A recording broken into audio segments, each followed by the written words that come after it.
buenas tardes para todos. A través de este medio virtual se identifica Alberto Arce Romero, defensor público adscrito a los juzgados penales del circuito de la ciudad de Sincelejo.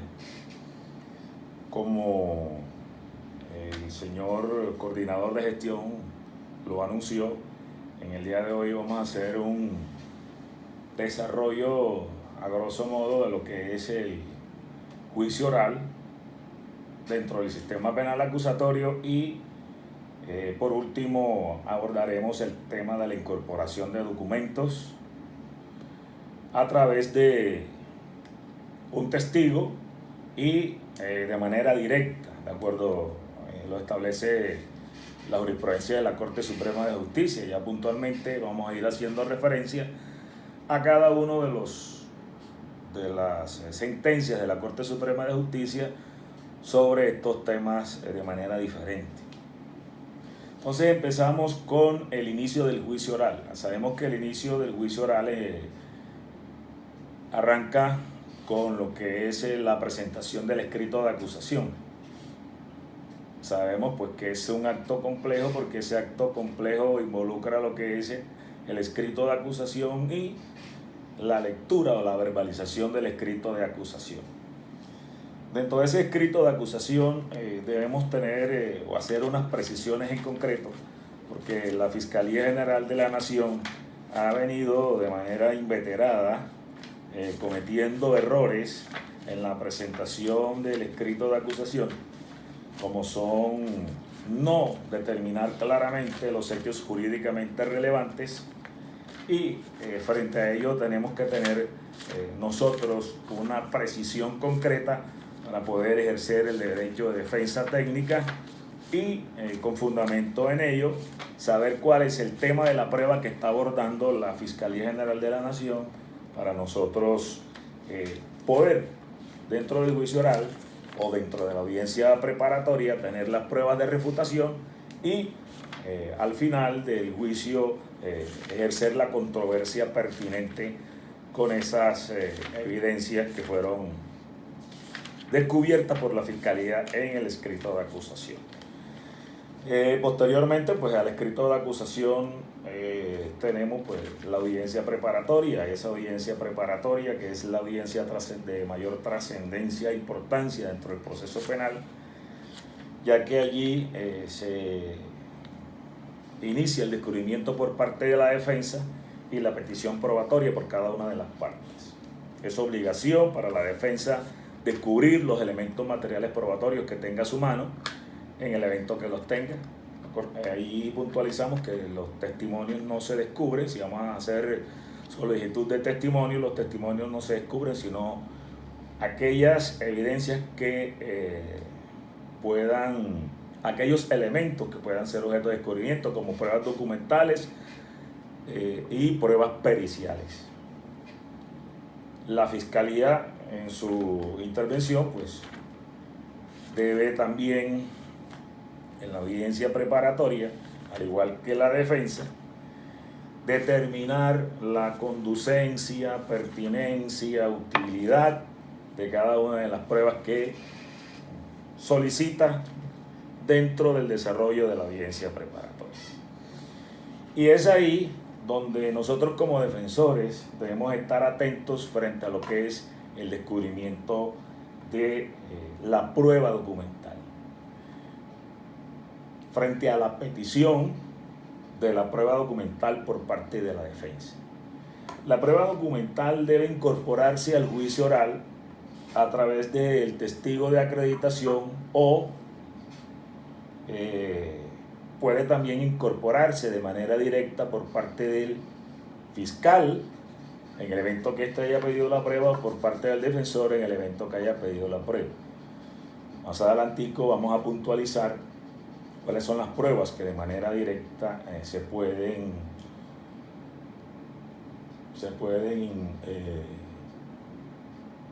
dentro del juicio oral incorporar, o lo que se llama la aducción de la prueba dentro del juicio oral.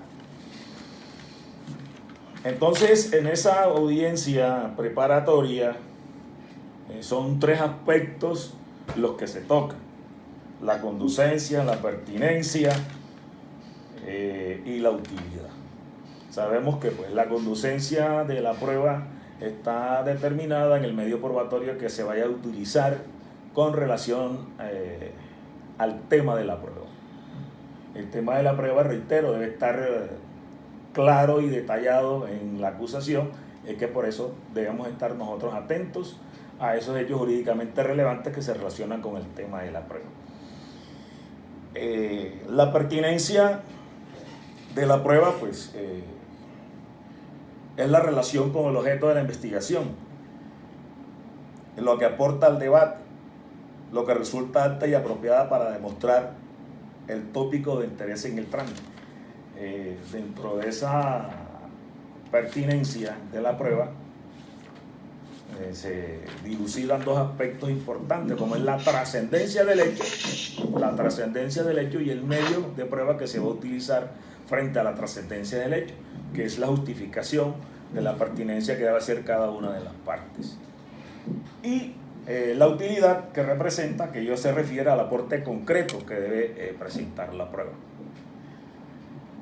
Frente a estos tres pedimentos es cuando nosotros, como parte dentro del proceso, debemos estar presentes a lo que es la admisión, rechazo y exclusión probatoria.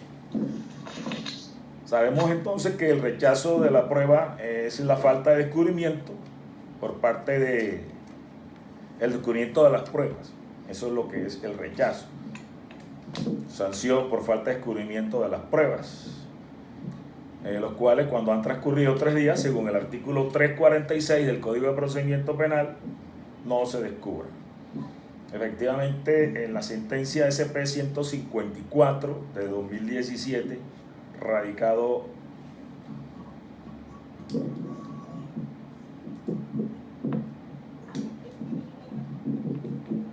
(37-198), en la página 48 nos habla efectivamente del rechazo de la prueba por falta de descubrimiento. He observado en algunas oportunidades y en algunas ocasiones, y consulta a algunos colegas que manifiestan, bueno, pero es que la Fiscalía no me descubrió los elementos materiales probatorios dentro del término que le otorga la ley o que el juez concedió, porque en algunas veces, por acuerdo entre las partes, esos 3 días, por la dificultad de descubrir los elementos materiales probatorios, se prorrogan esos 3 días.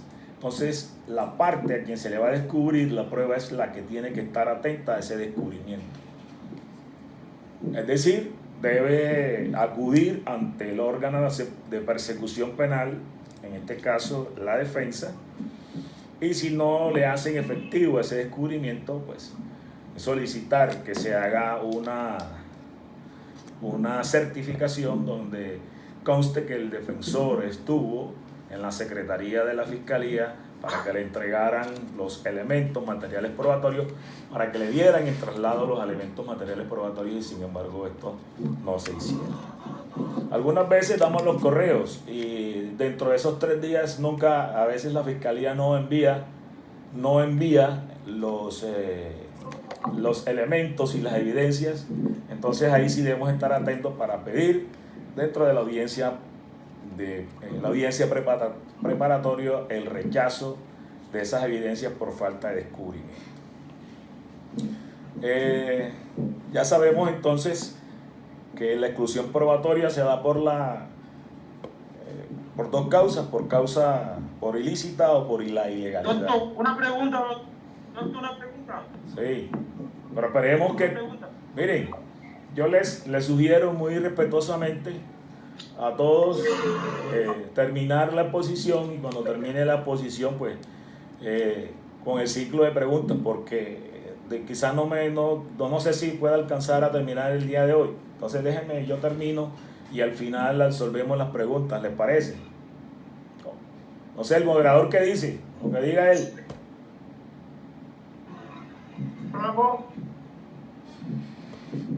Bueno, voy a continuar y después al final las preguntas. Doctora, en el curso de la intervención Sí, voy a seguir. Usted dice que la pregunta sea más adelante. Entonces, continúe. Gracias.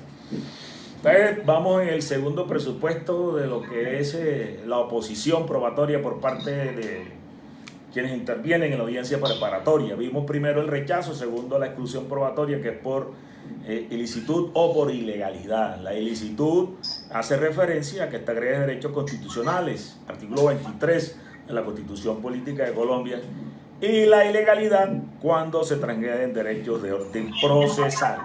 Y por último lugar,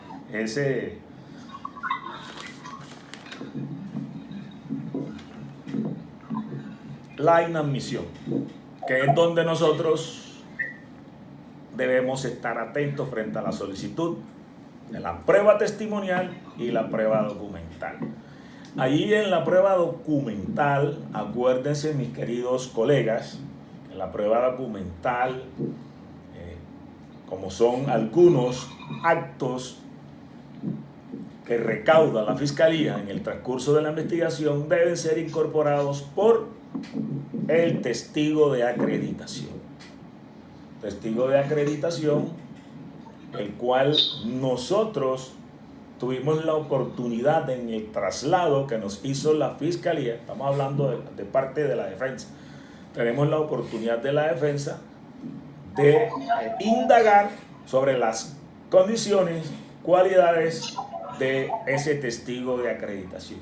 Si efectivamente ese testigo de acreditación, si es un profesional científico, si se va por ejemplo a una prueba documental como es la prueba pericial, que debe no solamente incorporarse a través de un testigo de acreditación especializado, también debe allegarse de manera escrita para que pueda cumplir con ese protocolo como es el escrito del dictamen pericial y la verbalización de ese dictamen pericial. Ahí entonces, cuando nosotros nos descubran ese elemento material probatorio, debemos estar atentos que ese perito reúna las condiciones y calidades para dictar, para proferir ese dictamen pericial, y si ese dictamen pericial cumplió los protocolos establecidos en el artículo 405 y 400 y subsiguientes del Código de Procedimiento Penal,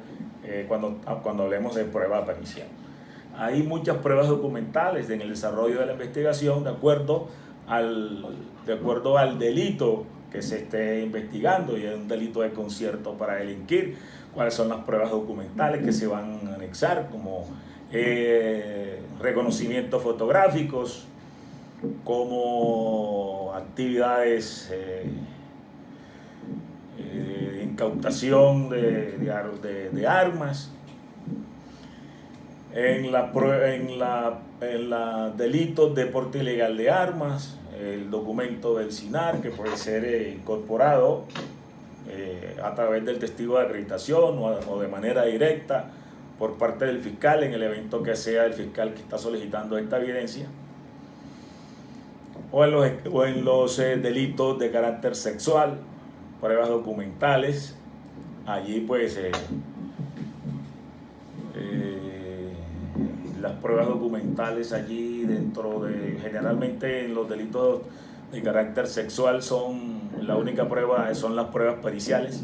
El dictamen pericial, el dictamen del perito forense es la prueba pericial ahí en los delitos sexuales. Entonces, si ese documento cumple con esos requisitos establecidos en el artículo, si no cumple con esos requisitos del artículo 405, ahí sí nosotros no podemos oponer a que se inadmita esa prueba pericial por falta de conducencia y pertinencia de la misma. Es decir, no reúne esas condiciones para que se tenga como evidencia, y no ya en el juicio. Si se nos pasa, entonces ya en el juicio entonces no tendríamos que desacreditar ese testimonio y desacreditar esa prueba pericial con fundamento en ese artículo 405 por no cumplir con esos protocolos. Entonces, ahora sí, haciendo esa introducción de manera general, nos vamos al tema en concreto, que es la incorporación de la prueba documental. Entonces, esa incorporación de prueba documental obedece a un reglamento que se encuentra determinado en nuestro ordenamiento procesal colombiano en el artículo 425. El artículo 425, y ese artículo que establece el Código de Procedimiento Penal, lo desarrolla una sentencia de la Corte Suprema de Justicia, que es la sentencia con radicado 46728 de junio del año 2017, que para poder introducir e incorporar documentos en el juicio oral deben reunirse unos requisitos. Y esos requisitos que nos hace relación el artículo 425 de la ley 906 de 2004,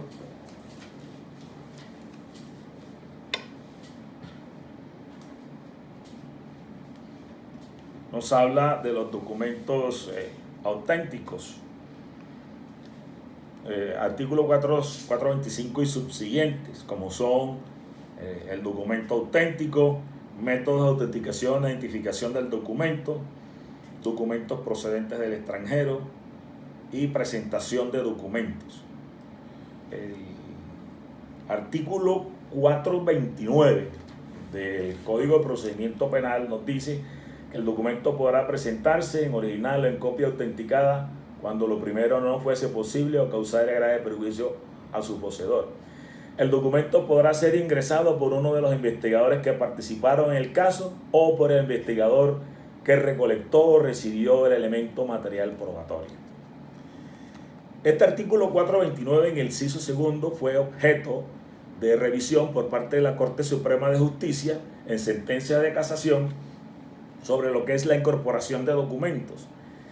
Y ese inciso segundo del artículo 429, anteriormente, antes del proferimiento de la sentencia de la Corte, siempre teníamos el convencimiento de que el documento o la prueba documental debería incorporarse a través del testigo de acreditación. Sin embargo, esta sentencia de la Corte Suprema de Justicia, que es la, voy a mirar acá,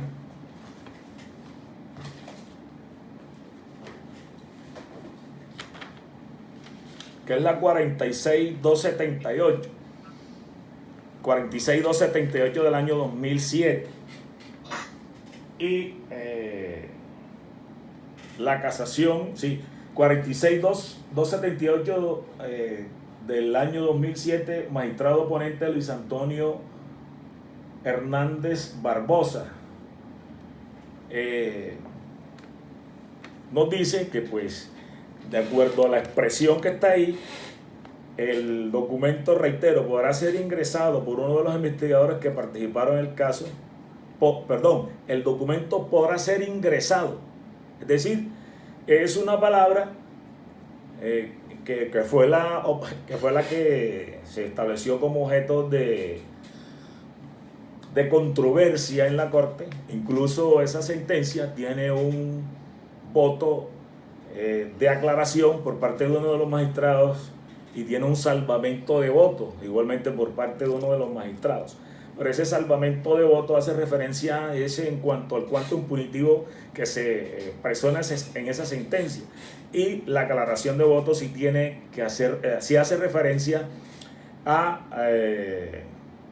que los documentos se pueden incorporar de manera directa o el otro magistrado considera que no.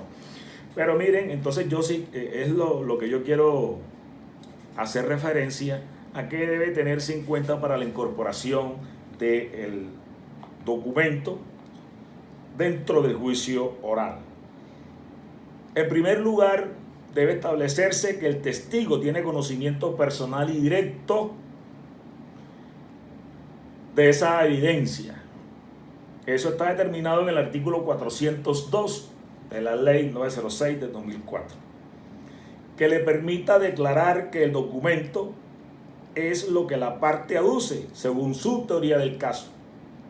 lo que ordinariamente se llama sentar las bases probatorias. Y es allí donde muchos fiscales, cuando tienen un documento que quieren incorporar para el proceso de aducción probatoria, es donde a veces hay una dificultad. Sentar las bases probatorias del documento antes de proceder y continuar con el contenido del mismo. ¿Y qué es sentar las bases probatorias? Las bases probatorias no es más que tener en contexto lo que es el contenido del documento. La sentencia de casación de la Corte Suprema de Justicia, en radicado 44.950 del año 2017, nos habla de lo que es las bases probatorias. Y esas bases probatorias se determinan para poder continuar con el ejercicio de la incorporación del documento en el juicio oral. Entonces, una vez se sientan esas bases probatorias, cuando se le da traslado a la defensa para que conozca ese documento y previa autorización del juez, puede poner de presente el documento al testigo para su identificación, que es el segundo ítem de lo que es la introducción e incorporación de ese documento. Una vez logrado lo anterior, es decir, una vez determinadas las bases probatorias, con autorización del juez, la parte le puede poner de presente el documento al testigo para su identificación previa exhibición a su contraparte. En tercer lugar, el testigo debe declarar sobre lo que el documento es. Llevan 3 puntos. El cuarto punto: cuando lo considere pertinente, la parte puede solicitar la incorporación como prueba, la que debe ser resuelta por parte del juez. En quinto lugar, una vez incorporado el documento, deberá ser leído o exhibido tal y como lo expone el artículo 431 del Código de Procedimiento Penal. El artículo 431 nos habla que los documentos escritos deberán ser leídos y exhibidos de modo que todos los intervinientes en la audiencia del juicio oral y público puedan conocer su forma y contenido. Los demás documentos serán exhibidos y proyectados por cualquier medio para que sean conocidos por los intervinientes mencionados cuando se requiera el experto respectivo en su explicación correspondiente. Entonces, ese quinto punto le corresponde la intervención al juez, donde el juez debe admitir como prueba ese documento, elementos que se cumplan con todos los protocolos anteriormente enunciados. Y una vez admitido ese documento, ojo, ese documento se puede durante el interrogatorio con el testigo de acreditación, las partes pueden utilizarlo. Repito, una vez admitido ese documento como prueba, las partes podrán utilizarlo en los siguientes términos. Primero, durante el interrogatorio con el testigo de acreditación. Es decir, si ya se incorporó un documento y ese testigo no lo podemos utilizar con relación a ese documento, sí lo podemos utilizar más adelante con otro testigo, porque ese documento queda en poder del juez y nosotros podemos utilizarlo para impugnar la credibilidad de uno de los testigos dentro del juicio. En segundo, podemos utilizarlo con otros declarantes, ya lo dije, para impugnar a los testigos de la contraparte cuando resulte pertinente. Y durante los alegatos de cierre.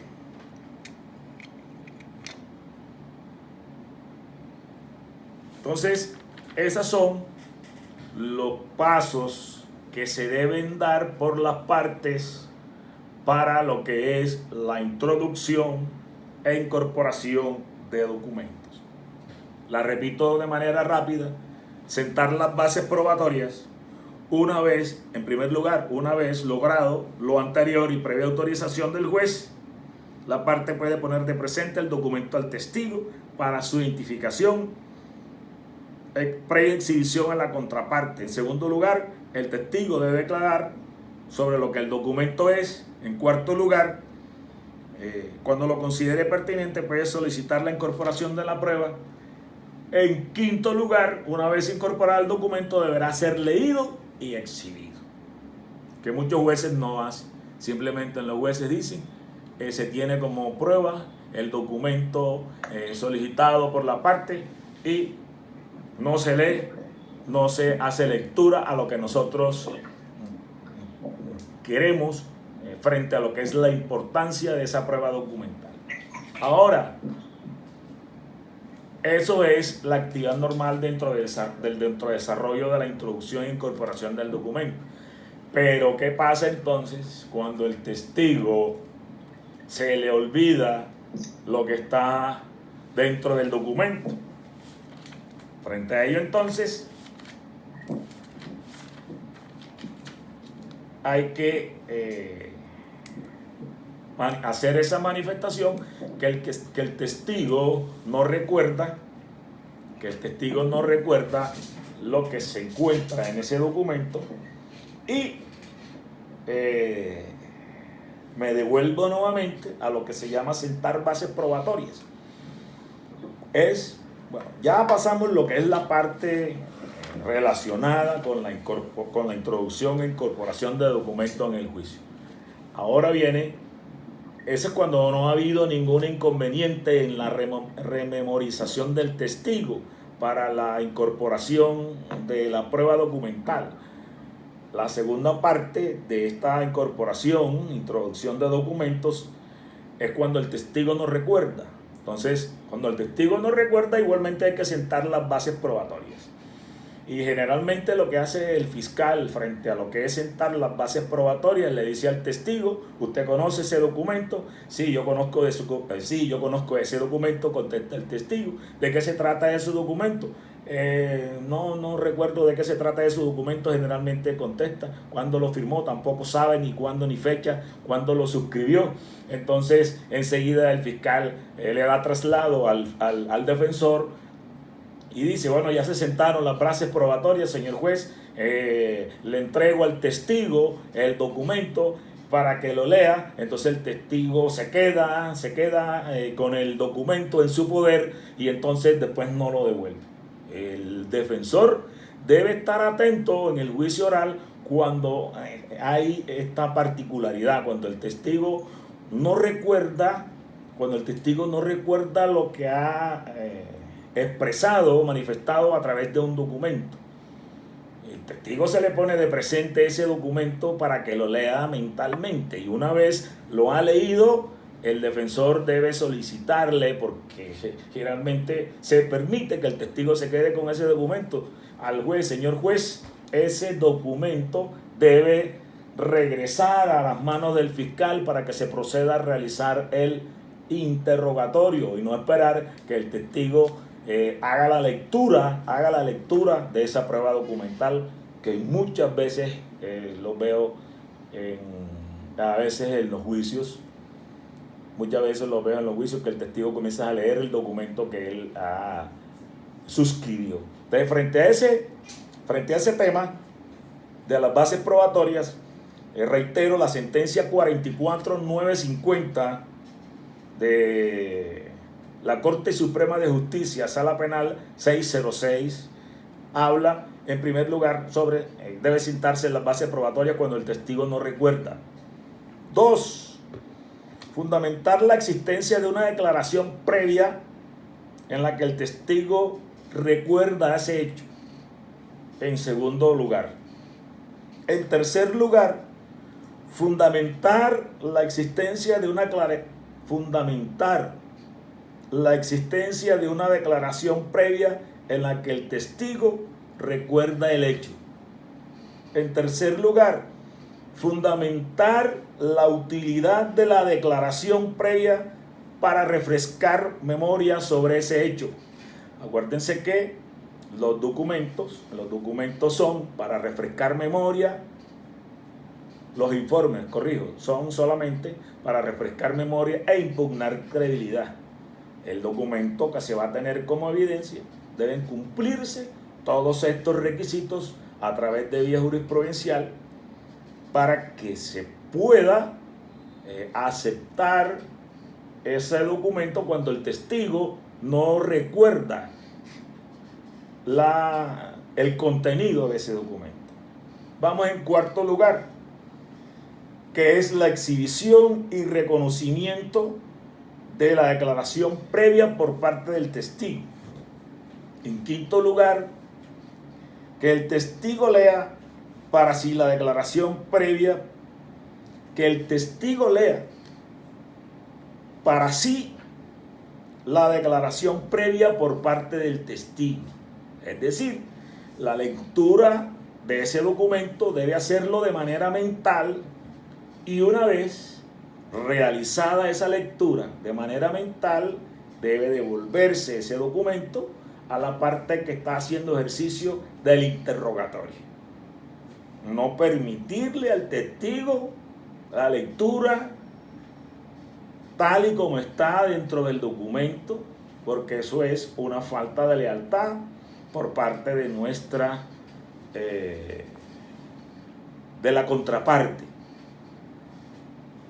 Y además, no podemos permitirlo porque el trabajo de nosotros como contraparte en el desarrollo del juicio oral es observar las deficiencias del testigo para impugnar su credibilidad. Entonces, la impugnación de credibilidad del testigo, ya voy a hacer referencia a lo que es la impugnación de credibilidad del testigo cuando existen contradicciones en su dicho declarativo dentro del juicio. Voy por el quinto. El sexto es fundamentar que la declaración previa refrescó la memoria. Solicitar al testigo que manifieste sobre el hecho no recordado. En séptimo lugar, solicitar al testigo el texto de la declaración previa para evitar que lea su testimonio, lo que yo les había manifestado ya. Y en octavo lugar, interrogar para que el testigo declare sobre el hecho no recordado previamente. Fíjense ustedes todos los pasos que deben realizarse según esta sentencia de la Corte Suprema de Justicia para lo que es, después de haberse sentado las bases probatorias, ponerle de presente el documento al testigo que no recuerda para que pueda ser pueda ser incorporado como prueba dentro del juicio. Nuevamente lo repito, fundamentar la falta de memoria del testigo, fundamentar la existencia de una aclaración previa en la que el testigo recuerda ese hecho, fundamentar la existencia de una declaración previa que el testigo recuerde el hecho, fundamentar la utilidad de la declaración previa para refrescar memoria sobre ese hecho. En cuarto lugar, la exhibición y reconocimiento de la declaración previa por parte del testigo. En quinto lugar, que el testigo lea para sí la declaración previa por parte del testigo. En sexto lugar, fundamentar la declaración previa para que refrescó la memoria. En séptimo lugar, solicitar al testigo el texto de la declaración previa para evitar que lea su testimonio. Y en octavo lugar, interrogar para que el testigo declare sobre el hecho no recordado previamente. Entonces seguimos frente al otro paso, que es la contradicción. Bueno, ya ahí terminamos con la parte de lo que es la introducción del documento dentro del juicio oral, lo que es las bases probatorias. Quiero recordarle que no sentar las bases probatorias dentro del inicio para el reconocimiento de un documento es una de las causales de objeción que debe hacer o que puede hacer la parte cuando no se sientan las bases probatorias. Cuando de manera rápida o premuramente el fiscal quiere evidenciar esa prueba documental, la parte afectada enseguida debe solicitar objeción, señor juez, por falta, objeción, señor juez, porque no se han sentado las bases probatorias. A veces los jueces también son acólitos de este tipo de circunstancias y si hay que ponerle de presente entonces que las bases probatorias no se sentaron conforme a lo planteado por la sentencia en cita, y si el juez quiere continuar con el desarrollo del juicio, podemos entonces dejar como constancia esa situación, y eso puede ser más adelante en una casación un error injudicando. Recordemos que el error injudicando es una institución jurídica para recurrir a casación ante la Corte Suprema de Justicia, que puede ser a través de un error de hecho o un error de derecho. Y en este caso utilizaríamos el error de derecho como causal de casación, llamado falso juicio de legalidad. Y ese falso juicio de legalidad nos hace referencia a la transgresión o conocimiento de las reglas que condicionan la legalidad o validez de la prueba. Ejemplo, cuando se introduce al juicio oral una prueba sin descubrimiento, sin sustentación, sin decreto, práctica o adopción de manera irregular. Entonces fíjense todo este conjunto de situaciones que se pueden presentar en un juicio y que a veces los jueces, quizás por querer hacer rápido juicio, obvian este tipo de situaciones que son trascendentales y que son errores procesales que el defensor debe estar atento. Entonces, hay otro artículo que contextualiza este tema de incorporación, bases probatorias, cuando el testigo declara, y su dicho no concuerda con otro documento que la defensa tenga en su poder o con otra declaración anterior que haya hecho el testigo, podemos entonces utilizar ese documento que nosotros tenemos en nuestro poder, que es una entrevista, que el otro día estuvimos haciendo una discusión frente a lo que era la prueba de refutación en sentido estricto y en sentido amplio, lo que era frente a lo que es la prueba de refutación. La prueba en sentido muy general se puede, la prueba de refutación es refutar de todo en parte la prueba la evidencia que nos dio en traslado a la Fiscalía General de la Nación, y la otra refutación en sentido estricto, que es la que aparece propiamente dentro del juicio oral y que de manera excepcional se puede ser recibida por parte del juez de conocimiento. Entonces, frente a la impugnación del testigo de credibilidad, el artículo 393, y eso sí tenemos que tener mucha precisión en la manera como nosotros debemos impugnar la credibilidad del testigo.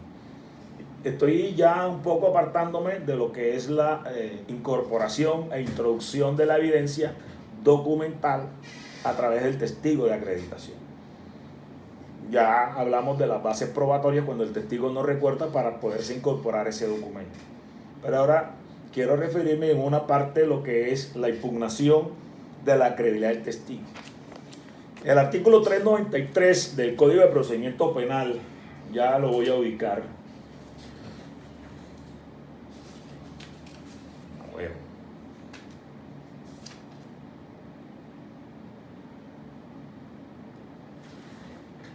No, Corrijo, ese no es el artículo.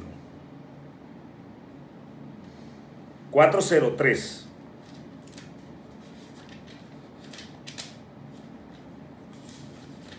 El artículo 403 del Código de Procedimiento Penal nos habla de lo que frente a lo que es la impugnación de credibilidad del testigo. Reitero, cuando hay contradicciones en el dicho del testigo. Una vez avisorada esa contradicción por parte, o me voy a poner en la parte del defensor, una vez avisorada la contradicción. ¿Cómo se avisora la contradicción de ese testigo?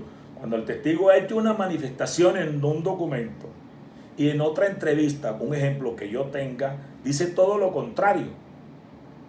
O el testigo en el documento dijo una cosa y al momento de declarar dijo otra cosa diferente. Debemos estar atentos nosotros como defensores a lo que está diciendo el testigo en su declaración inicial y en el contrainterrogatorio que nosotros le estamos haciendo dentro de nuestra oportunidad de utilizar la prueba para nuestro beneficio, que es el contrainterrogatorio, y sacarle y extractarle todas esas contradicciones para impugnar la credibilidad. Ojo, si pasamos de manera desapercibida y no impugnamos la credibilidad del testigo, lo más seguro que ese testimonio sea valorado de manera eficaz por el juez, de acuerdo al principio de la sana crítica, en lo que nos va a decir el juez, no, el defensor no impugnó la credibilidad del testigo, a no ser que sea de bulto la declaración en favor de la defensa. Pero sí debemos tener en cuenta esas 6 causales de impugnación de credibilidad del testigo, como es la naturaleza inverosímil o increíble del testimonio, la capacidad del testigo para percibir, recordar o comunicar cualquier asunto sobre la declaración. Por eso es que en este momento de pandemia, el derecho de defensa se vería enormemente afectado, desmedrado en hacer un juicio oral, de manera virtual. Para mí sería un atropello para la defensa hacer audiencias de juicio oral de manera virtual, ya que no se puede percibir de manera directa, no se puede recordar eso. Existe una dificultad enorme frente a lo que es hacer el ejercicio de un contradictorio o de un contrainterrogatorio de un testigo de manera virtual. En tercer lugar, la existencia de cualquier tipo de perjuicio, interés, las manifestaciones anteriores del testigo, que fue lo que yo coloqué como ejemplo, el carácter o patrón de la conducta del testigo. ¿Cómo se va a observar a través de un medio virtual el carácter del patrón de la conducta de un testigo si no estamos el juez persiguiendo de manera directa? Bueno, ahora porque estamos en la pandemia, pero eso debemos observarlo nosotros para impugnar la credibilidad del testigo en el desarrollo del contrainterrogatorio y las contradicciones en el contenido de la declaración. Cuando nosotros observemos esa contradicción que el testigo manifiesta en un documento y que nosotros en nuestro poder tenemos en otro documento, interrogar al testigo sobre esa contradicción y subrayarle en nuestro documento para que haga lectura a ese testigo sobre lo que dijo inicialmente y lo que está diciendo después. Una vez que nosotros coloquemos al testigo de que haga esa lectura, ahí se ve ya la manifiesta contradicción del testigo, y ahí sí, de manera entonces puntual, presentamos ante el juez, señor juez, impugno la credibilidad del testigo con fundamento del artículo 403, numeral sexto, en este caso, como es las contradicciones en el contenido de la declaración.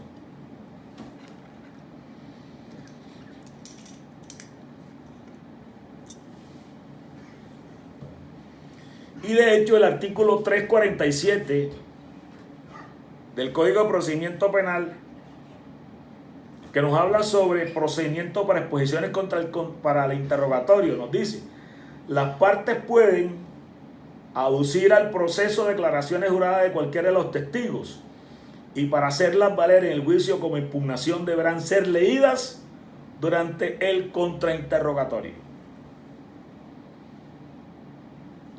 ¿Y qué pasa con ello? Para evitar que bajo el ropaje de la impugnación de credibilidad, intencionalmente o por error, las partes utilicen las declaraciones anteriores con fines diferentes fuera de la reglamentación, la parte debe: 1. A través del contrainterrogatorio mostrar la existencia de la contradicción u omisión. En segundo lugar, debe darle la oportunidad al testigo de que acepte la contradicción u omisión. Si el testigo lo acepta, pues no hay ningún inconveniente. Se habrá demostrado el punto de impugnación, por lo que no será necesario incorporar el punto concreto. Pero si el testigo no acepta el aspecto concreto de impugnación, la parte podrá pedirle que lea en voz alta el apartado respectivo de la aclaración previa con indicación de la misma, sin perjuicio de la lectura que pueda realizar el fiscal o el defensor según el caso. Yo generalmente utilizo un resaltador que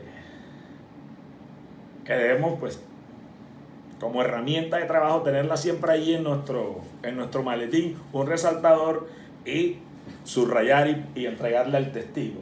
Hágame el favor y lea lo que está allí subrayado. Muchas veces sucede que nosotros no tenemos el traslado que nos da la fiscalía por seguridad nuestra, o porque quizás no tuvimos en ese momento la oportunidad de contar con el traslado. Bueno, entonces le pedimos el documento al fiscal que lo tiene allí y subrayémoslo sin ningún tipo de inconveniente, que eso es para eso, para tenerlo como actividad procesal, para que el testigo se pronuncie frente a una contradicción. Y por último, una vez la incorporación del apartado de la aclaración de la lectura, se pide la incorporación del apartado de la declaración de la lectura, sobre que recayó la impugnación, y se hace, pues, mediante lectura, más no la incorporación del documento. Que ya ese documento, pues, en el evento de que sí sea, pues, el juez puede aceptarlo o no dentro del procedimiento. Entonces, ese es de manera puntual lo que es la incorporación de ese documento, que puede ser, reitero, introducido por el testigo de acreditación o de manera directa. Ahora, para la introducción de manera directa de un documento en el juicio, no es entregarle al juez: mire, señor juez, aquí tengo yo este documento, y como evidencia y como prueba para que lo incorpore dentro del juicio oral, y sea dentro del proceso de aducción, se tenga como evidencia, como prueba, que ya no es así. Debe sentarse igualmente por parte, si lo va a pedir la fiscalía o si lo va a pedir el defensor, sentar la base probatoria de ese documento que se pretende incorporar de manera directa. Un momento.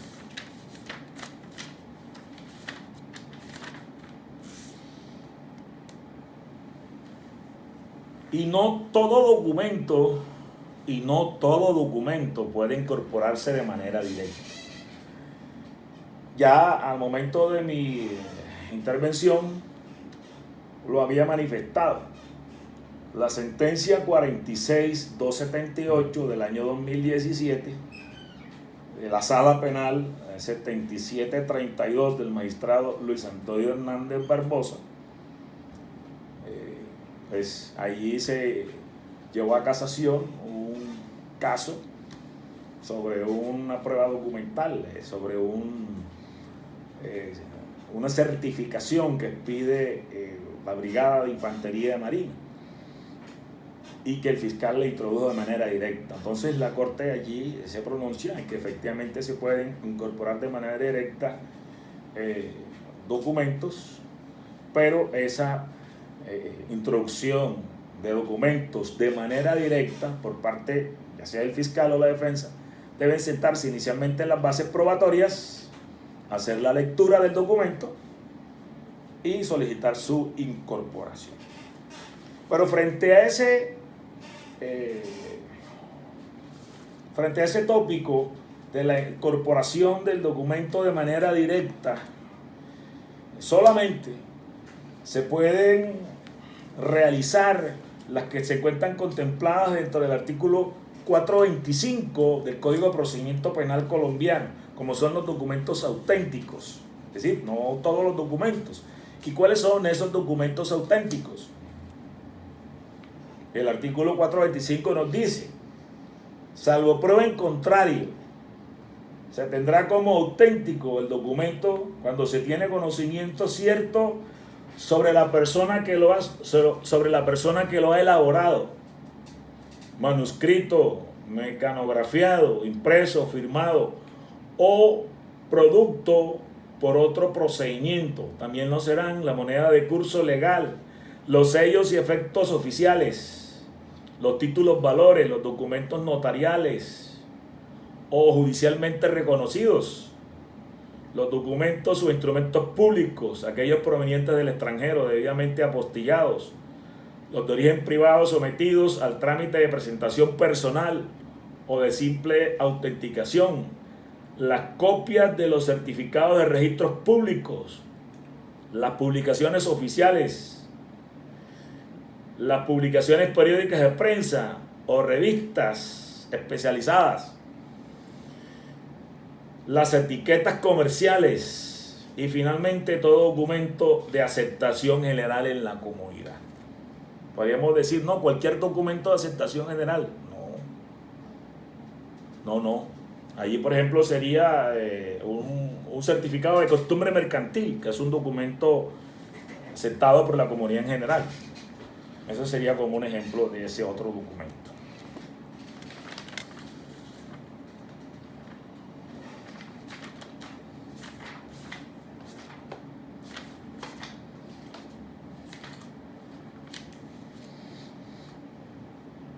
Y por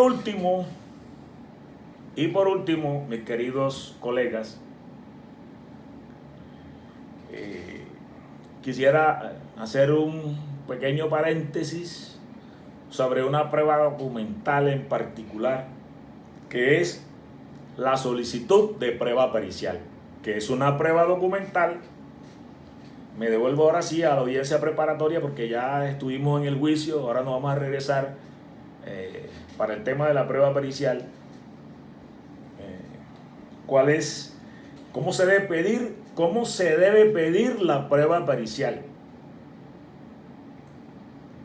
En primer lugar, la prueba pericial está arreglada en el artículo 405 del Código de Procedimiento Penal, y si no tenemos la disposición de la prueba pericial a la mano, el cual debemos obligatoriamente tenerla a la mano en la audiencia preparatoria, pero si no la tenemos, la prueba pericial a la mano, que debemos correrle traslado, debemos darle traslado, debemos descubrir la prueba en la audiencia preparatoria de la prueba pericial. El artículo 415 nos permite que dentro de los 5 días anteriores al inicio del juicio oral se pueda descubrir la prueba pericial a nuestra contraparte.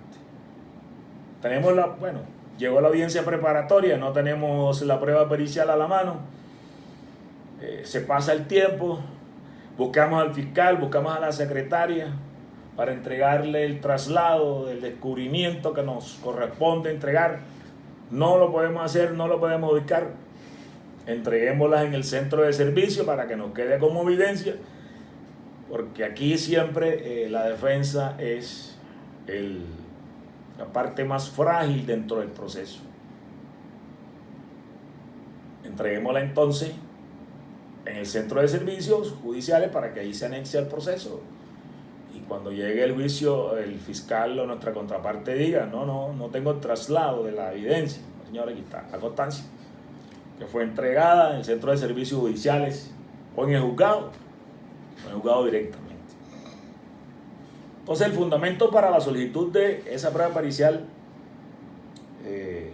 está, en primer lugar, cuál es la base fáctica del dictamen. En segundo lugar, cómo pretendo demostrar ese componente del dictamen, que es la carga que le corresponde a la parte pedirlo. En tercer lugar, cuál es el hecho jurídicamente relevante o el hecho indicador que busca demostrar con la opinión pericial. Y en cuarto lugar, cuál es el objeto de descubrimiento de ese dictamen pericial. Generalmente la defensa es objetar en todo en parte la prueba que nos dio en traslado, una prueba que nos dio en traslado a nuestra contraparte, como es refutar la prueba de nuestra contraparte. Entonces, considero entonces que doy por terminada mi intervención.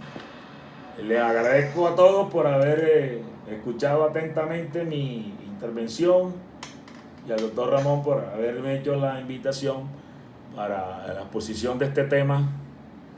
Entonces, ahora sí, cada quien puede intervenir de acuerdo a lo que crea conveniente. O si hay algunas dudas, podemos aclararlas entre todos, porque el expositor no tiene la absoluta verdad sobre el conocimiento. De cada una de las partes puede hacer consultas o hacer referencia a cada uno de los puntos que hemos tocado aquí en esta exposición. Muchas gracias, señores.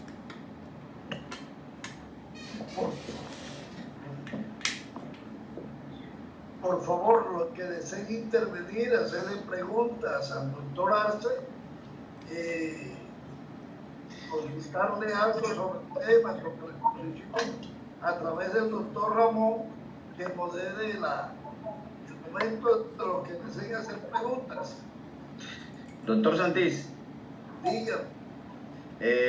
no tengo preguntas. Yo quería complementar, hacer un complemento respecto a lo que el doctor Arce acaba de referirse a la prueba pericial.